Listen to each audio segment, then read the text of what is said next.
கண்டிப்பாக. வணக்கம் துலிகா. அதாவது நாகை அருகே கச்சா எண்ணெய் எடுக்கும் பொழுது ஓஎன்ஜிசி நிறுவனத்தில் பூமிக்கடியில் சென்ற உப்பு நீர் குழாயோட இந்த விவகாரத்தில் மண்ணின் நிறம் மாறி தற்போது விவசாயம் செய்ய முடியாமல் விவசாயி ஒருவர் துவைத்து வருகிறார். அதாவது மத்திய அரசின் பொதுத்துறை நிறுவனமான சிபிசிஎல் நிறுவனம் திருமருகல் அருகே இயங்கி வருகிறது.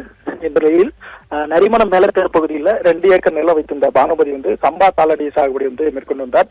இந்த நிலையில் கடந்த 2019ஆம் ஆண்டு அதே பகுதியில் கச்சா எண்ணெய் எடுக்கும்போது மத்திய அரசின் ஓஎன்ஜிசி நிறுவனத்தில் பூமிக்கடியில் செல்லக்கூடிய உப்பு நீர் குழாய் உடைந்து கச்சா எண்ணெய் எடுத்து அதிலிருந்து கழிவு பிரித்து உப்பு நீர் இந்த பானுமதி வயல் முழுவதும் பட்ட எண்ணெய் முழுவதும் விவசாயம் செய்ய முடியாமல் பானுமதி கழித்து வந்தார். இதனால மண்ணின் நிறம் முழுமையாக மாறி கருப்பாக மாறிவிட்டது. பயிர்கள் நாசமாகிவிட்டது. இதற்கு அந்த ஓஎன்ஜிசி நிறுவனம் கடந்த 2020 மற்றும் 21 ஆண்டுகளுக்கு இழப்பீடு தொகை அவங்களுக்கு கொடுத்திருக்காங்க. அதனை தொடர்ந்து நிலத்தில் அடியில இருந்து ஒரு அடி மண்ணை எடுத்துட்டு மீண்டும் வேற மண்ணை அவங்களுக்கு ஃபில் பண்ணி கொடுத்திருக்காங்க. இந்த நிலையில அந்த மண்ணும் தரம் இரவும் குன்றியுள்ள நிலையில் தற்போது விவசாயி விவசாயம் செய்ய முடியாமல் தவித்து வருகிறார்கள்.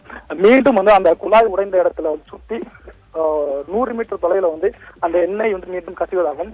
இதனால விவசாயம் செய்ய முடியாமல் தற்போது சாகுபடி செய்துள்ள சம்பா குருவை பெரிய அளவுல பாதிப்பு ஏற்பட்டிருப்பதாக விவசாயி கண்ணீர் மலைகள் ஒரு பொறுப்பு வைத்திருக்கிறார்கள். சிபிசிஎல் நிறுவனம் தொடர்ச்சியாக விவசாய நிலங்களை கையகப்படுத்தி பல லட்சம் மதிப்புல விரிவுபடுத்தி வருகிறது. இந்த நிலையில் பல விவசாயிகள் பாதிக்கப்பட்டு வருகிறார்கள். இந்த விவசாயிக்கு இது சம்பந்தமான எந்த இழப்பீடும் இதுவரை வழங்கவில்லை என்று விவசாய தரப்பிலிருந்து ஒரு கோரிக்கையானது எழுந்துள்ளது.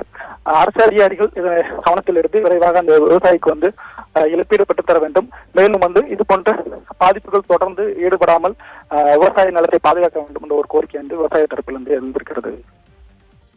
அவ்வளோ கஷ்டப்பட்டு வாங்கினால எங்கள் கண்ணு முன்னாடியே தூங்கி எந்திரிச்சு பார்க்கும்போது என் பங்கு இப்படி கிடக்கிறது சத்தியமும் மனசார எனக்கு ரொம்ப கஷ்டமாக இருக்குது. இந்த ஓஎன்ஜிசி நிறுவனம் எதுக்கா உருப்படாத ஒரு பேரே இல்லாத ஒரு பொருளுக்கெல்லாம் 10 கோடி 5 கோடின்னு சொல்ல பண்ணுறாங்க. ஒரு விவசாயியோட ஒரு நிலைமையை புரிஞ்சு எனக்கு ஒரு உதவி செய்ய மாட்டேன்னு இது மாதிரி இழுத்து அடிச்சுக்கிட்டு என் பங்கு அப்படி போட்டு வீணடிச்சுக்கிட்டு இருக்கிறாங்க. எனக்கு மனசு பெத்த புள்ள மாதிரி இந்த பங்கு நாங்கள் இருந்து இந்த மாதிரி செய்கிறாங்க. ஓஎன்ஜிசி இதை கண்டித்து எனக்கு இழப்பீடு வாங்கி கொடுக்கணும். ரொம்ப மனசு கஷ்டமாக இருக்குது உண்மையிலேயே.